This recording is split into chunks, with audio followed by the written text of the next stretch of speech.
Vamos iniciar essa série de conferências sobre a revolução cultural dentro da igreja.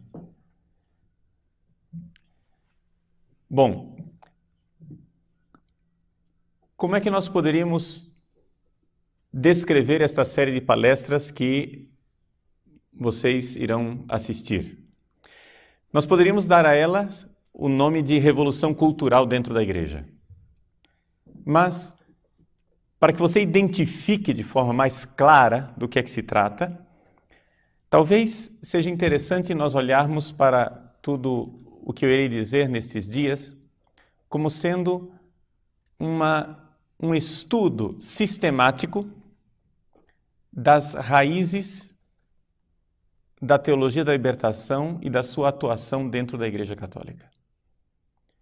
Então, assim, porque quando nós falamos em revolução cultural, parece uma coisa um pouco distante do nosso mundo, da nossa realidade eclesial. Quando nós falamos de teologia da libertação, já soa um pouco mais familiar, um pouco mais do nosso dia a dia.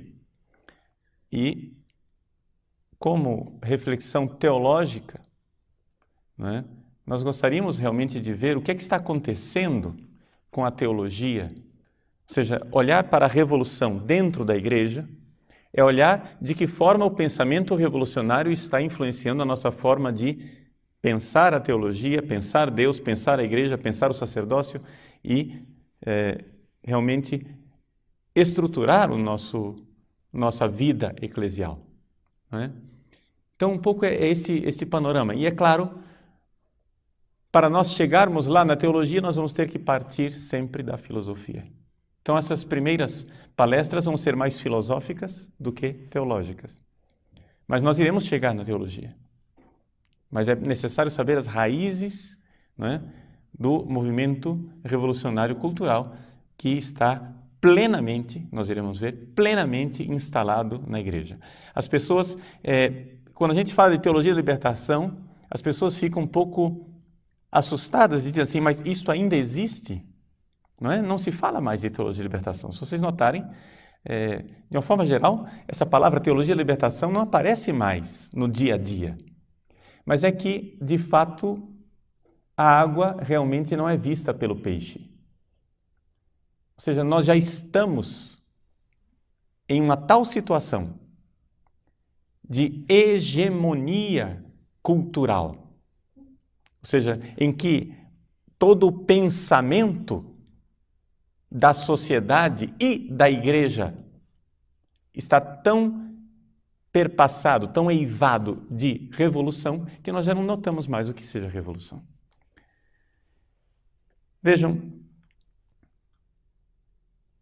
em 1989, houve um evento epocal, algo que mudou a história recente da humanidade, todos vocês sabem, a queda do Muro de Berlim. Ou seja, para todos os efeitos, o que aconteceu na prática? O que aconteceu é que o comunismo real, o socialismo real, o marxismo real desapareceu. Pareceu uma vitória do capitalismo, não é? Pareceu uma grande vitória de dois homens. Dois grandes homens do século XX, o presidente Ronald Reagan, dos Estados Unidos, e o Papa João Paulo II, que, se vocês forem olhar um pouco na história, não é? Que quanto mais a gente se afasta daquela data, mais claro fica o que é que realmente aconteceu. Houve realmente uma colaboração entre o Vaticano e os Estados Unidos num esforço de trazer abaixo o comunismo, não é? O Papa João Paulo II vinha de um país comunista. Ele sabia o que era o comunismo, ele sabia o que era a opressão de um Estado totalitário, Ele viveu debaixo da bota do comunismo. E o presidente Ronald Reagan foi sempre um anticomunista ferrenho e foi eleito como tal. Então, os dois homens, digamos assim, o braço secular e o braço religioso parece que se uniram num esforço hercúleo de trazer abaixo o comunismo.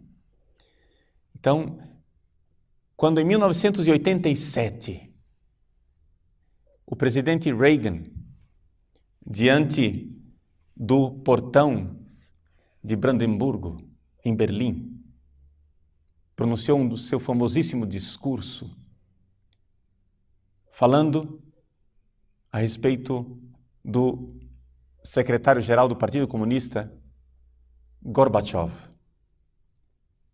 Ele estava descrevendo e dizendo os esforços de Gorbachev de fazer uma perestroika, uma reestruturação do movimento comunista na Rússia, de fazer glasnost, ou seja, uma transparência na estrutura e no governo comunista. Então, o presidente Reagan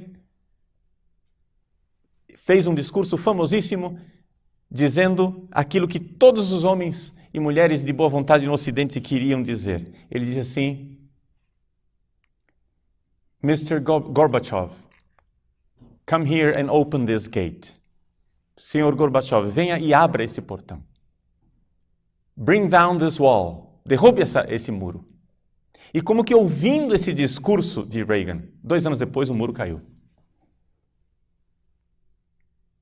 Parecia um grande triunfo do capitalismo, um grande triunfo, portanto, dos valores tradicionais do Ocidente, um grande triunfo da luta do Papa João Paulo II para fazer com que o comunismo caísse na sua terra e em outros lugares. Quando João Paulo II, porém, foi visitar Cuba, um jornalista perguntou a Fidel Castro como ele se sentia recebendo em Cuba o homem que havia causado a queda do comunismo.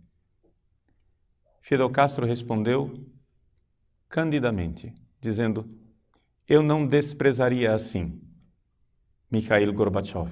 Ou seja, quem derrubou o comunismo não foi Reagan, não foi o Papa João Paulo II. Quem derrubou o comunismo foi o próprio comunismo. E hoje, cada vez mais, isso se torna claro e evidente que a coisa foi de caso pensado. Existem expressões, existem manifestações do próprio Gorbachev anteriores à queda do Muro de Berlim, em que ele já dizia, e os próprios comunistas já previam, que seria necessário promover uma aparente morte do comunismo para que o espírito e o ideal comunista se alastrasse no Ocidente. Ou seja, os próprios comunistas compreendiam que havia uma espécie de queda de braço e que se as coisas continuassem daquela forma, o comunismo iria perder. Ou seja, havia uma guerra armamentista. Os Estados Unidos estavam vencendo a corrida armamentista, ou seja, os Estados Unidos tinham armas muito mais potentes, tecnologicamente mais desenvolvidas e estavam numa situação muito melhor do que a União Soviética. Os Estados Unidos, dentro da Guerra Fria, estava vencendo a Guerra Fria. Estava vencendo a batalha militar.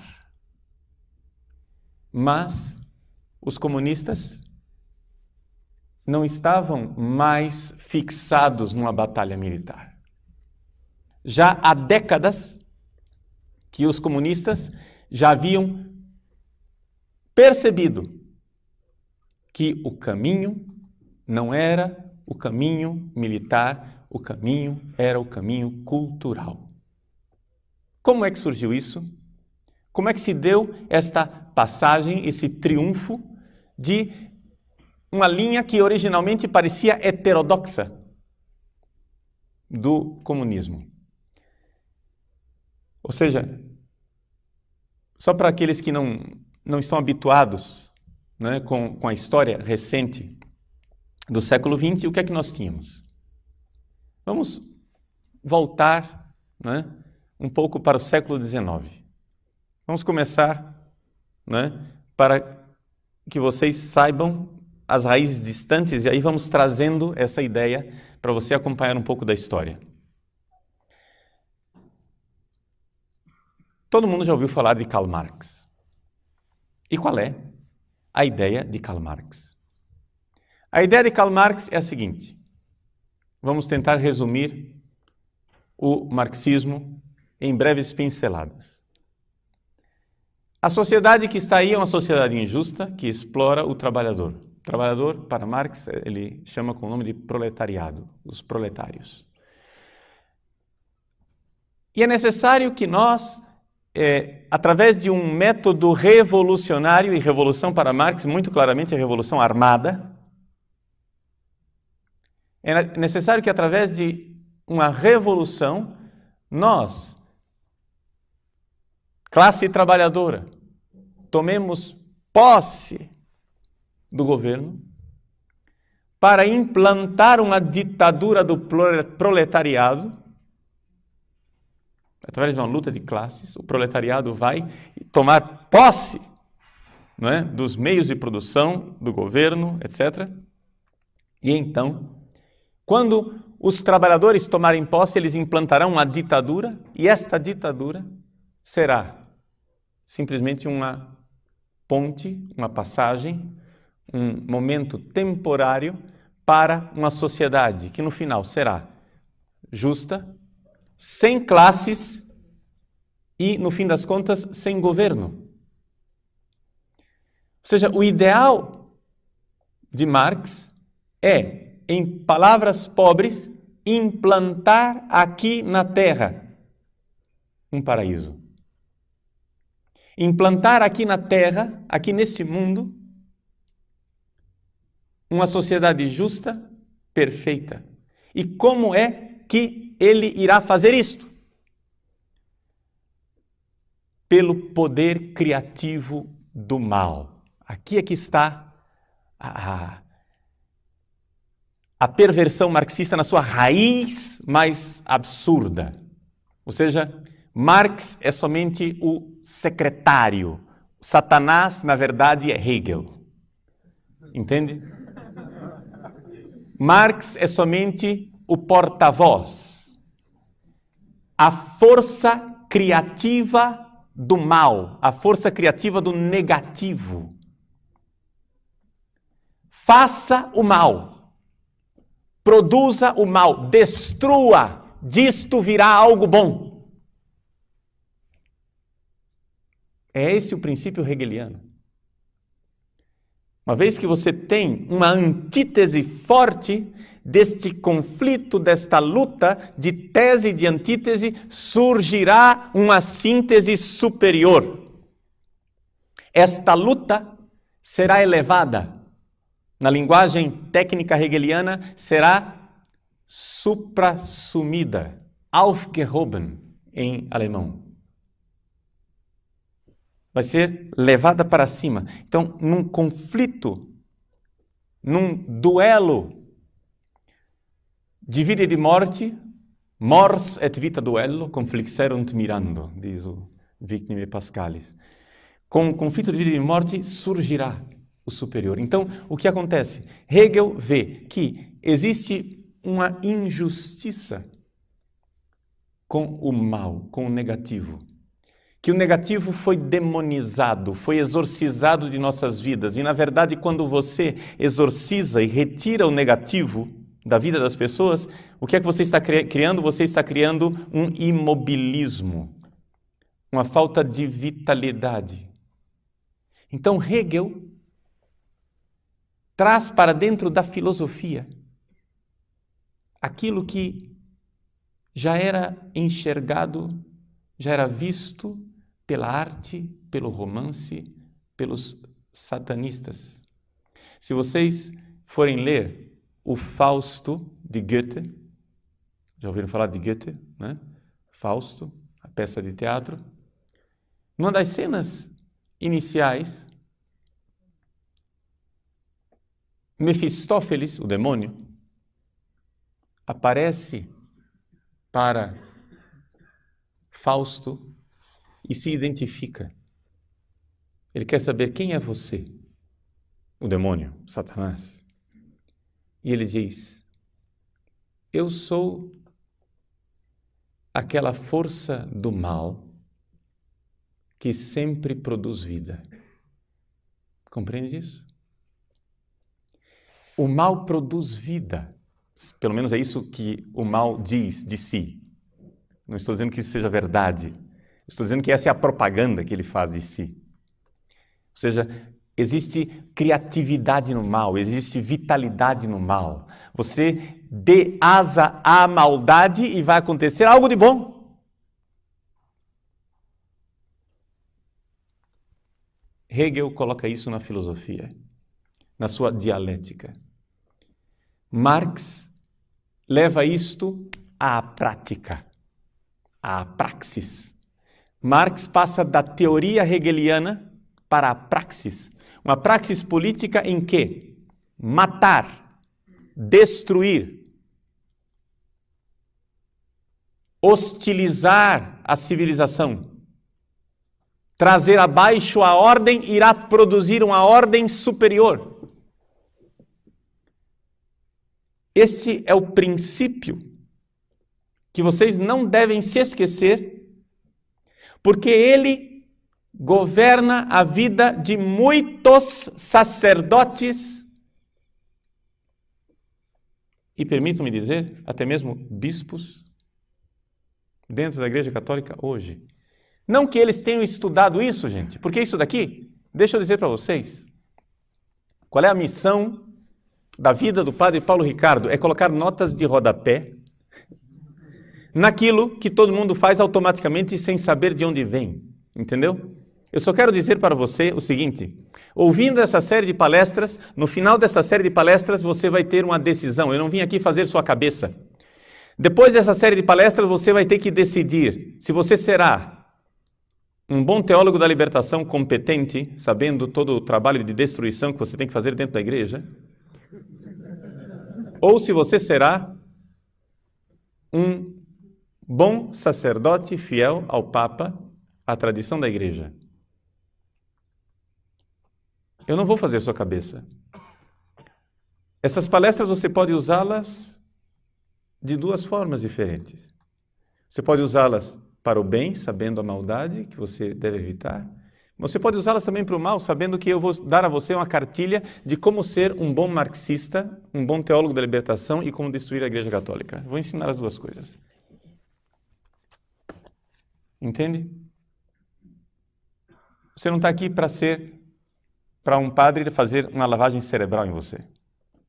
Você será um homem livre, terrivelmente livre, dramaticamente livre, perigosamente livre. Mas é preciso que você, desde o início, enxergue isto, para que você saiba distinguir em que time aquela pessoa está jogando. Dentro dessa história da revolução cultural dentro da igreja, dentro da história da teologia da libertação dentro da igreja, o que vocês têm que entender, meus queridos, é o seguinte: nunca julguem uma pessoa pela propaganda que ela faz de si mesma. Não julguem o Padre Paulo Ricardo pelo que ele diz de si. É claro que as pessoas vão sempre falar coisas boas de si mesmos. Entendeu? Eu não vou chegar aqui e começar a falar mal de mim. Eu vou fazer propaganda daquilo que eu estou dizendo, senão eu não gostaria que você, assim, eu gostaria que você abraçasse o que eu estou dizendo. Se eu estou aqui é para convencer você. Entende? Eu não estou aqui dizendo, olha, eu não quero que você jogue no meu time, eu não quero que você se convença do que eu estou dizendo. É evidente que se eu estou aqui, eu estou porque eu tenho uma opinião, eu estou muito convencido de que esta opinião é o caminho correto. Eu, admiravelmente, estou sempre de acordo comigo. E gostaria de ensinar vocês, e gostaria que você estivesse de acordo comigo. Mas eu não vou lavar a sua cabeça. Entende isso? Você será livre. É evidente que eu quero mudar a sua cabeça. Então, cuidado. Eu vim aqui para mudar a sua cabeça. Eu vim aqui para convencer você. Mas, ao mesmo tempo, eu gostaria que você entendesse que você sempre será colocado diante de dois caminhos que você deverá escolher. E você é livre. Nunca julguem uma pessoa pelo que ela diz de si mesma. Como é que eu devo julgar uma pessoa? Julguem uma pessoa olhando para o que é que ela combate. Esse é o verdadeiro julgamento. Se um sujeito chega aqui e diz, eu sou a favor dos pobres, eu gosto dos pobres, como é que você vai saber se essa pessoa é uma pessoa boa ou uma pessoa má? Também a Madre Teresa de Calcutá amava os pobres, mas ela não era da teologia da libertação. Também teólogos famosos e bispos famosos dizem que amam os pobres. Mas como é que eu vou julgar essa pessoa? Se você quer um critério para julgar, você olhe sempre para o que é que esta pessoa está combatendo, contra o que ela está lutando. Quando de repente você vê uma pessoa que diz, eu amo os pobres, eu amo a justiça social, eu amo tudo aquilo que é o Evangelho, o Reino de Deus, Jesus, etc. e tal, tudo bem. Até agora ele disse o que ele ama. Isso não significa nada, porque isso pode ser mera propaganda. O que você tem que perguntar é o que é que essa pessoa está combatendo. Quando essa pessoa começa a combater tudo que nós temos de sagrado, quando ela combate a liturgia que está no missal, quando ela é contra a disciplina que está no Código de Direito Canônico, e quando ela destrói a doutrina que está no Catecismo da Igreja Católica, você começa a ver que o gato se esconde atrás da cortina, mas sempre deixa o rabo de fora. Compreendem a coisa? Porque como é que pode ser uma pessoa tão boa, que ama as coisas de Jesus, mas quando na sua diocese ou na sua paróquia fazem uma missa de zumbi, trazendo a mãe de santo para o altar, oferecendo pipoca, charuto e pinga, fazendo danças de candomblé na frente do altar. E essa pessoa não combate isso, muito pelo contrário. Você chega e diz, escuta, pelo amor de Deus, vamos acabar com isso. Olha que escândalo, escândalo, essa missa profanou a Eucaristia, isso foi uma profanação da Eucaristia. Diz, não, nós temos que ser tolerantes, é a diversidade cultural, nós temos que ter inculturação. E aí, tão logo, um padrezinho jovem, de batina preta, decide, muito singelamente, celebrar uma missa de Pio V para um grupelho de fiéis, 5, 6 fiéis, nada mais do que isso. Esta pessoa desaba contra este pobre sacerdote, como se ele estivesse cometendo um crime de lesa majestade. E como se estivesse fazendo a maior profanação eucarística da história da igreja. Ameaçando suspensão, transferência e todo tipo de punição, porque o sujeito cometeu o crime de querer celebrar a missa que a igreja celebrou durante 5 séculos e que santificou tantos homens. Vejam, para dizer bem claro para vocês, eu não acho que celebrar a missa de Pio V seja a solução dos nossos problemas eclesiais, entende? Eu, como todos vocês, celebro diariamente a missa de Paulo VI, muito tranquilamente. Mas só exemplificando como é possível que um sujeito que diz que ama a Deus, que serve a igreja, desata toda a fúria infernal contra uma coisa santa como é a missa de Pio V, mas permanece como impávido colosso diante de uma profanação como é uma missa de Zumbi.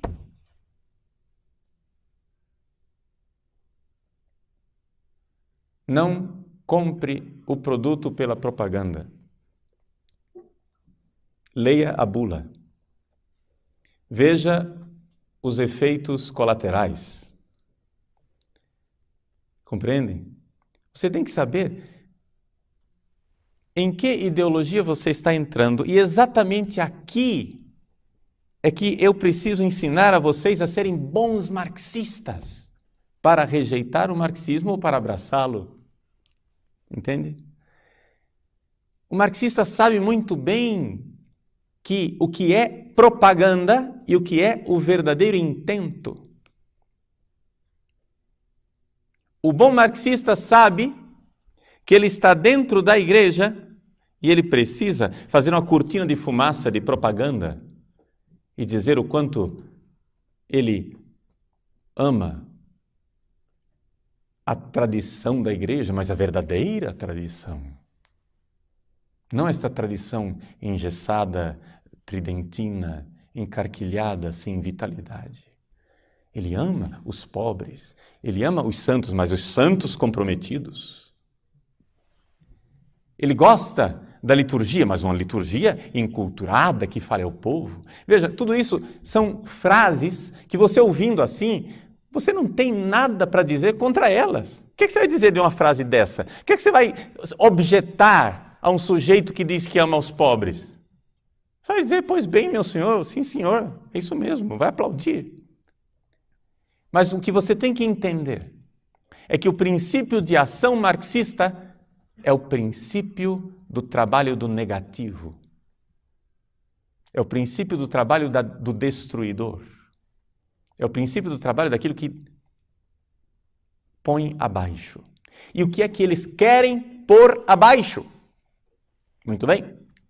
O Papa Bento XVI recentemente esteve no seu país, na Alemanha.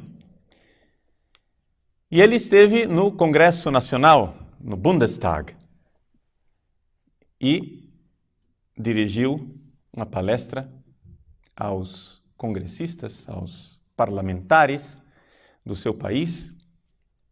Aliás, palestra na qual ele foi efusivamente, longamente aplaudido. Você pode ver o vídeo, está à disposição no site do Vaticano, dia 22 de setembro, viagem apostólica à Alemanha.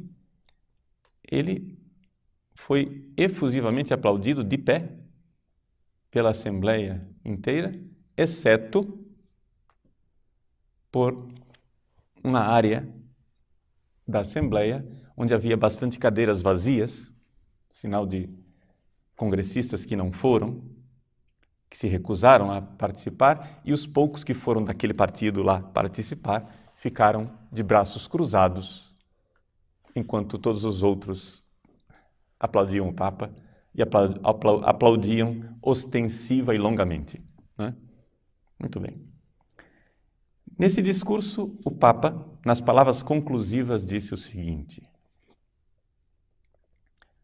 a cultura da Europa nasceu do encontro entre Jerusalém, Atenas e Roma.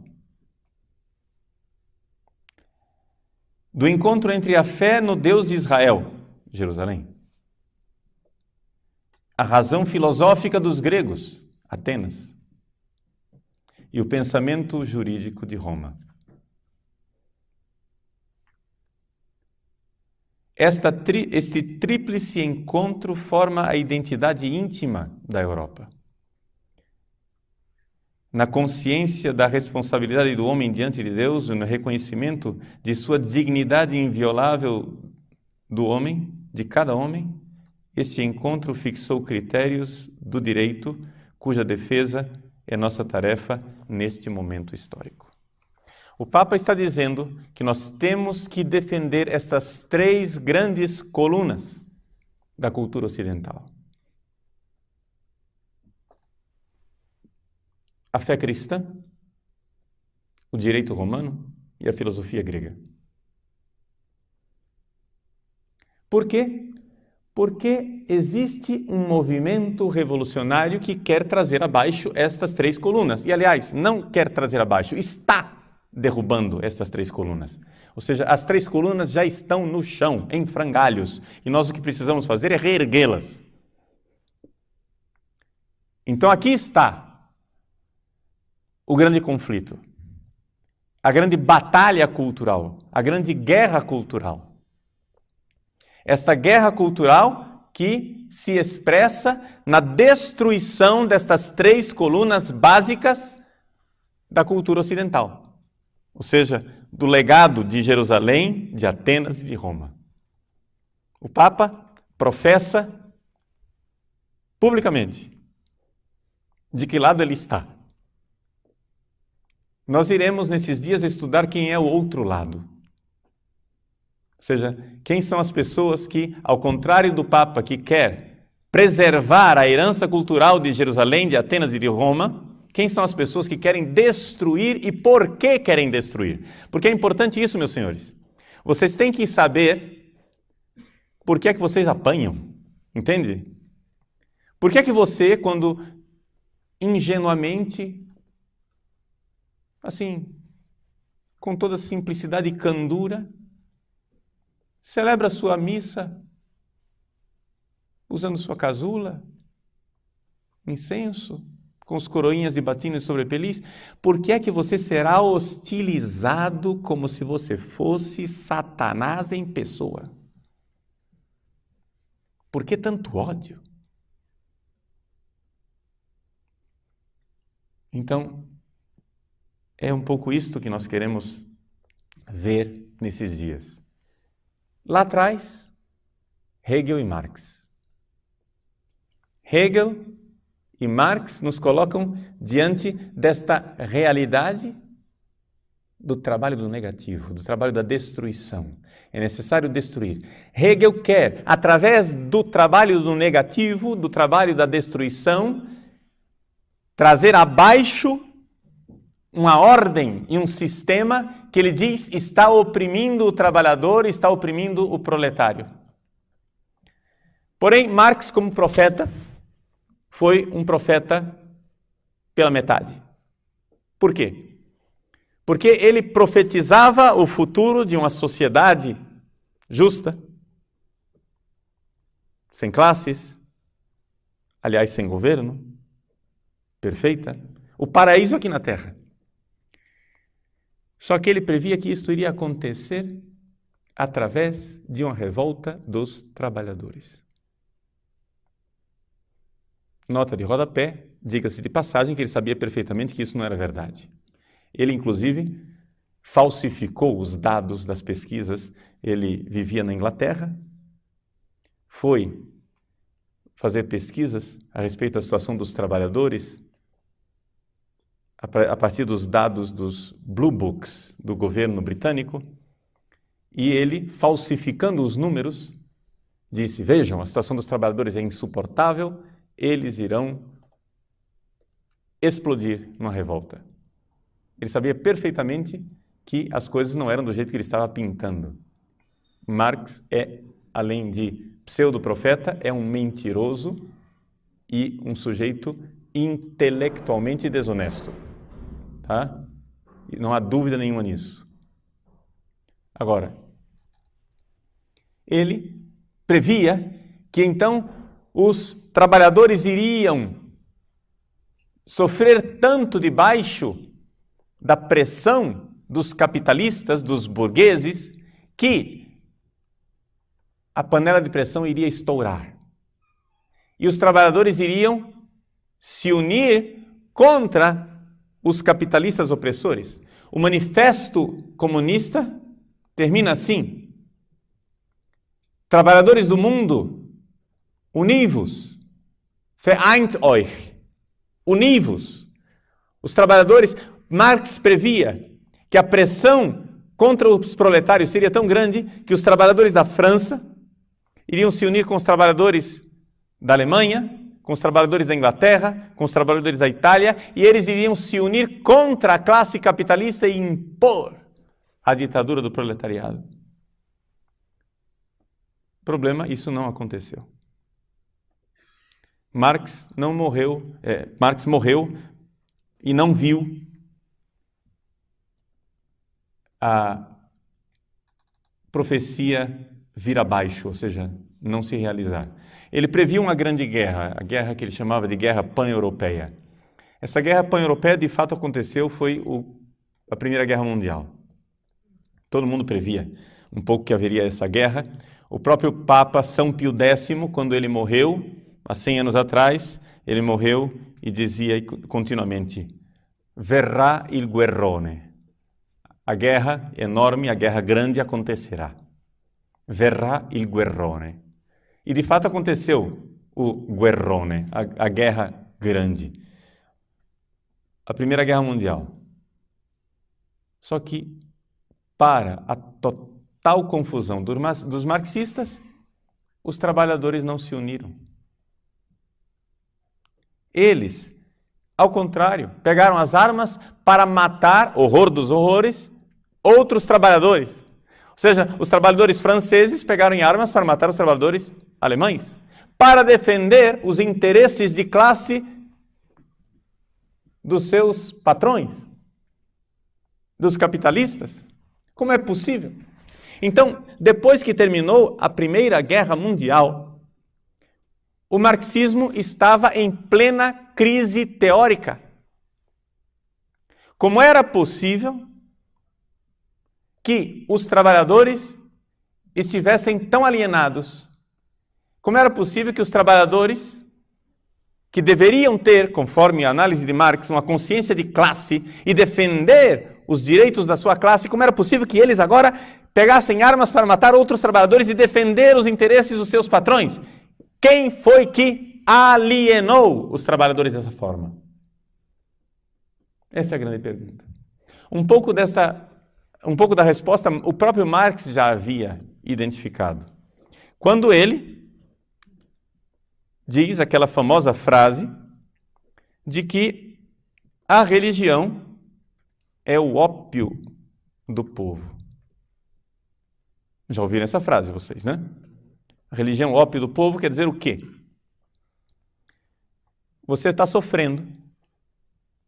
Os métodos anestésicos da época não eram muito eficazes. O ópio foi uma grande descoberta. Então, descobriram o ópio enquanto possibilidade de fazer com que a pessoa fugisse do sofrimento, da dor. E começaram a fugir do sofrimento e da dor existencial, se drogando. Pois bem, Marx disse: a religião é o ópio do povo. O ópio é muito caro, o povo não tem dinheiro para comprar ópio, então você vai à igreja, reza o terço. Os padres prometem ao povo o paraíso, e então as pessoas irão sonhar com o paraíso.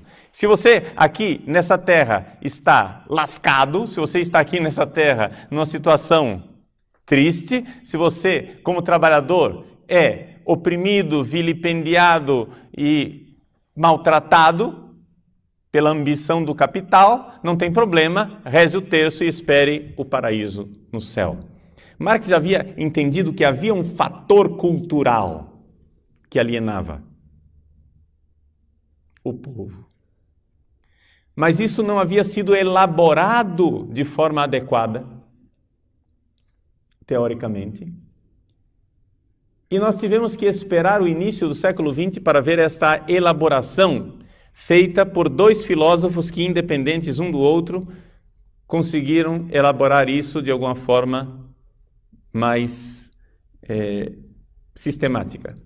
Esses dois filósofos são um filósofo húngaro, Georg Lukács, a respeito do qual nós falaremos muito pouco, e um outro filósofo italiano chamado Antonio Gramsci. Esse sim falaremos bem mais, porque a filosofia de Gramsci é realmente aquilo que nós podemos dizer, é a filosofia vencedora. É aquilo que todo mundo hoje em dia acha que é a solução. Claro que Gramsci é aperfeiçoado, porque as coisas não pararam com Gramsci. Mas do que é que nós estamos falando aqui? Nós estamos falando do fato de que quando terminou a Primeira Guerra Mundial, estava estabelecida uma grande crise teórica no marxismo.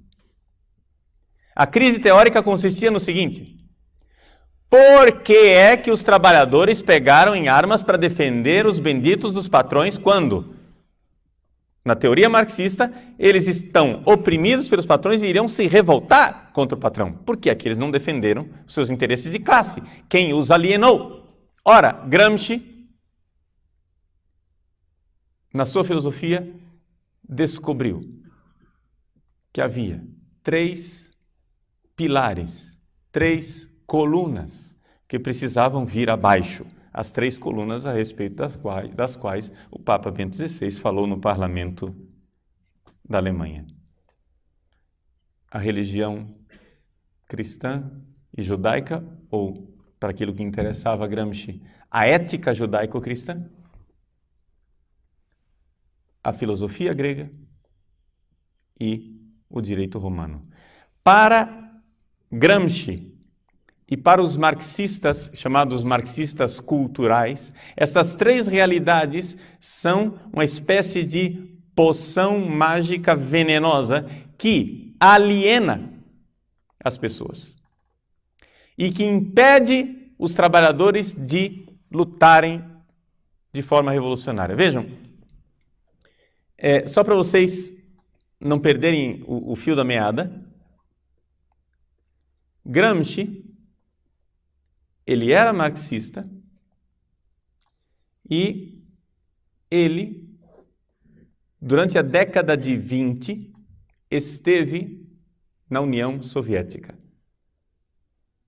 A União Soviética era um Estado que estava sendo implantado naquele momento. Vocês sabem que os bolcheviques vieram ao poder em outubro de 1917. Na década de 20, Lenin, no início da década de 20, Lenin estava estabelecendo as bases do Estado soviético. Mas Gramsci estava lá na Rússia, na União Soviética, quando então Lenin morreu. Quando Lenin morreu, Stalin tomou as rédeas do partido e começou a fazer um expurgo, uma limpeza geral, e começou a mandar matar todos os dissidentes do Partido Comunista, entre os quais, vocês sabem muito bem, viria a morrer depois o Trotsky, né? Seria morto, ou seja, ninguém matou mais comunista na história da humanidade que os próprios comunistas, tá? Para vocês entenderem isso. Comunista é um sujeito que não aceita muita dissidência. Eles se unem enquanto estão lutando. Quando eles chegam ao poder, começam a eliminar os adversários internos do partido. Então, o que acontece? O Stalin começou a fazer uma limpeza. E o clima de terror que havia na União Soviética era tal que, por exemplo, vocês terem ideia, quando Stalin chegava numa reunião do Comitê Central do Partido, as pessoas começavam a aplaudir e ninguém parava de aplaudir com medo de ser o primeiro a parar de aplaudir. Aqueles aplausos duravam uma eternidade. Para vocês entenderem o clima de terror que havia dentro do próprio Partido Comunista. Esse é o tipo de situação.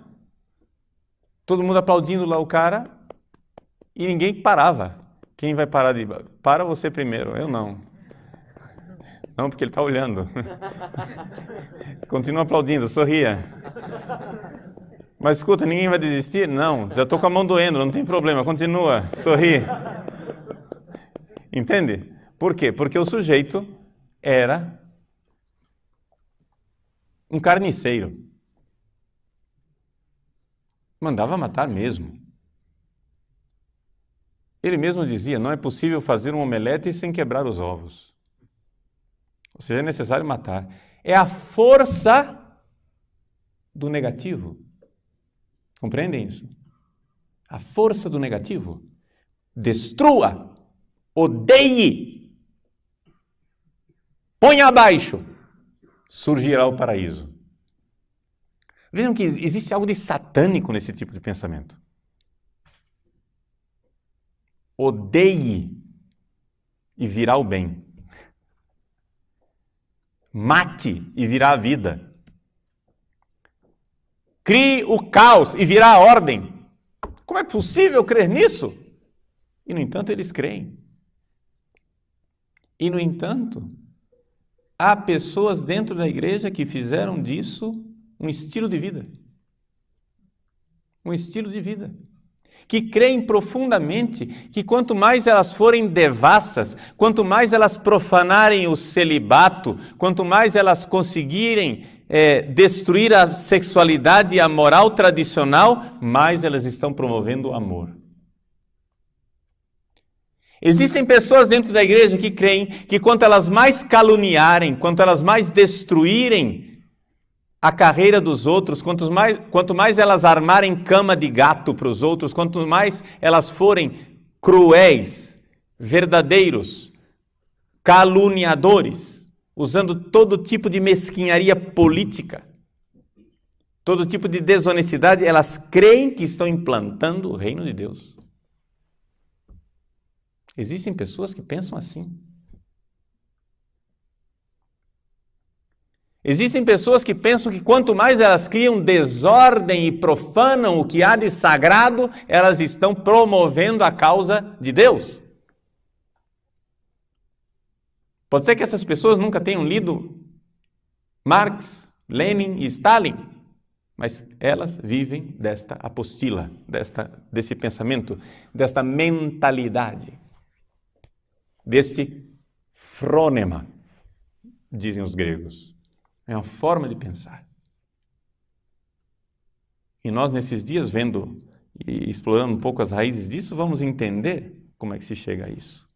Como é que uma pessoa chega a ser assim, dentro da igreja, celebrando missa todo dia. Pois bem,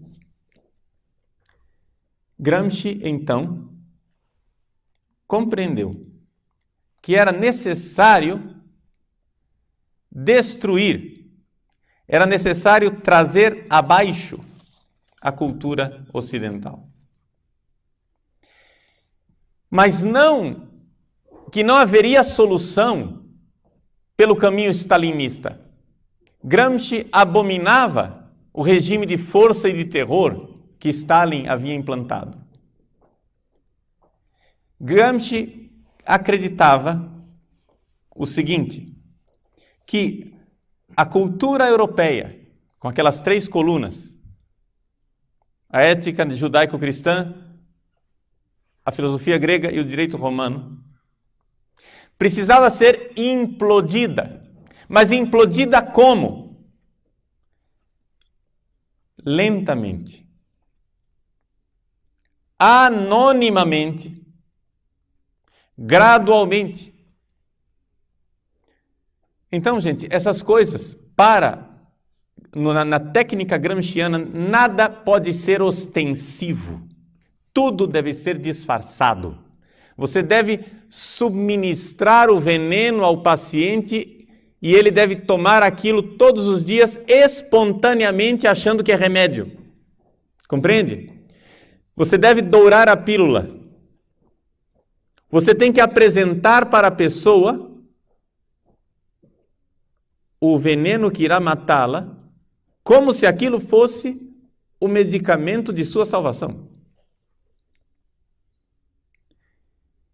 Você precisa destruir a cultura em nome da dignidade do homem. Em nome da liberdade, você cria a ditadura. Em nome da dignidade do homem, você cria a destruição. Em nome dos direitos humanos, você cerceia os direitos. E é isso que é o caminho gramsciano. É o caminho onde, e aqui é importante isso para vocês desde o início, existe uma propaganda e existe uma realidade. Uma coisa é o que o marxismo cultural alardeia, outra coisa é o que ele realmente faz. Vou dar um exemplo, só para a gente não ficar na teoria, e com esse exemplo concluo essa primeira palestra. A união homossexual, o casamento gay. Como é que se passa num congresso uma lei aprovando o casamento gay? Como é que você faz com que juristas e juízes do Supremo Tribunal Federal assinem uma sentença reconhecendo a união gay como um direito? Como é que você consegue que estes senhores, que teoricamente estudaram, são alfabetizados, né? Pelo menos a gente supõe que um ministro do Supremo Tribunal Federal não seja um analfabeto. É só suposição até que se prove o contrário. Que eles sabem ler a Constituição Federal, ora bolas carambolas, e na Constituição está escrito o que é família, que família é constituída por homem e por mulher. Como é que ele agora pega e rasga a Constituição e interpreta que família pode ser 2 homens? Em nome da dignidade. Nós não podemos oprimir os homossexuais. Eles têm direitos. Você é preconceituoso? Você não tem vergonha? Essas pessoas não têm culpa de serem homossexuais. Você prega o Deus da caridade, da tolerância, do amor, da fraternidade universal e depois quer excluir estes irmãozinhos? Mas que raça de padre você é? Esta é a propaganda. Mas o que é que eles querem obter com isso? Eles querem obter a destruição da família. Porque para o pensamento marxista, a família é um valor burguês, é uma desgraça que deve ser destruída. Todo marxista odeia que exista uma família. Por quê? Porque a instituição familiar é uma instituição baseada em 2 coisas que precisam ser destruídas. Primeiro, a propriedade privada. Família significa que eu passo os meus bens para os meus herdeiros. Eu vou perpetuando a existência da propriedade privada. Segunda tragédia da família. Família significa uma opressão patriarcal em que o macho é superior à fêmea. O homem é mais do que a mulher. Não há igualdade. E uma terceira coisa para acrescentar: a família, a instituição familiar perpetua a ética sexual burguesa da qual nós precisamos nos livrar. Então, quando você coloca no mesmo nível de dignidade um casal de homossexuais que claramente estão violando a ética burguesa cristã. Quando eu digo ética burguesa, vocês, nota de rodapé, leem moral judaico-cristã, que é a nossa, tá? Ética burguesa, semos nós, tá? É nós no pedaço. Ok? Então, 2 homens juntos estão violando a ética burguesa. 2 homens juntos estão violando o patriarcalismo machista, chauvinista ocidental. 2 homens juntos estão violando a perpetuação da transmissão da propriedade privada, porque, não sei se vocês já notaram, homens não produzem filhos. Não há herdeiros. Não há herdeiros. O que é que eles querem? A propaganda é a dignidade do gay. Mas não existe movimento político-cultural na história da humanidade que tenha matado mais homossexuais do que o comunismo. Perguntem aos cubanos quantos homossexuais foram levados ao paredão para serem fuzilados. Perguntem na antiga soviética quantos homossexuais foram levados aos gulag, aos campos de trabalho forçado. O interesse de defesa dos direitos homossexuais não é absolutamente aquilo que os comunistas e marxistas querem. O que eles querem é destruir a família. Mas é evidente que eles não vão chegar e dizer assim: escuta, pessoal, nós viemos aqui com um plano para destruir a família. O plano é o seguinte. Eles não vão dizer isso. Porque todo mundo vai se revoltar. Por quê? Porque, segundo eles, o povo está alienado porque o povo está com um pensamento cristão tão arraigado que é necessário que nós entremos na consciência do povo e tiremos esses valores cristãos à força, usando a própria linguagem cristã para isso. Então, em nome da tolerância cristã, do amor cristão, né, da dignidade do ser humano, eles destroem a família. Essa é a propaganda. Mas eu já disse a vocês, vocês querem saber quem é aquela pessoa? Se ele é lobo ou se ele é pastor? Se ele é um lobo com pele de ovelha? Não levem em consideração o que ele diz de positivo. Considerem sempre o trabalho do negativo. Contra o que é que ele está lutando? O que é que ele está destruindo? O que é que ele está pondo abaixo? Aí vocês saberão o que é uma pessoa. Então, nessa primeira palestra, nós colocamos um pouco uma visão panorâmica daquilo que é o movimento do marxismo cultural. O movimento do marxismo cultural, ele parte da realidade de que Marx quer implantar uma sociedade nova, um paraíso aqui na Terra.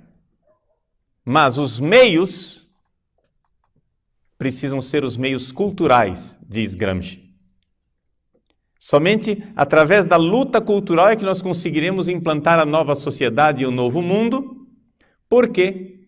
Porque os métodos antigos da Força Armada, os métodos da Revolução Armada de Lenin e de Stalin não deram certo. Porque você não pode pôr um povo na camisa de força quando eles internamente já estão revoltados contra aquilo. Então, mais do que um Big Brother do George Orwell, 1984, não sei se alguém conhece o romance, ou seja, uma autoridade estatal do Big Brother que vai lá e está vigiando as pessoas o tempo inteiro, porque as consciências das pessoas continuam, né, não aceitando aquele novo Estado, aquela nova ordem. Mais do que um 1984 de George Orwell, o que Gramsci propõe é um admirável mundo novo de Huxley. Ou seja, as pessoas mudam por dentro. As pessoas precisam mudar internamente, aí teremos a nova sociedade. Aí teremos o novo mundo. É necessário, então, atenção, aculturar as pessoas. Mudar a cultura delas. Então, muito cuidado quando vocês ouvirem falar de enculturação. Inculturação, na verdade, é mais aculturação do que enculturação. Mas nós teremos tempo para falar isso mais tarde.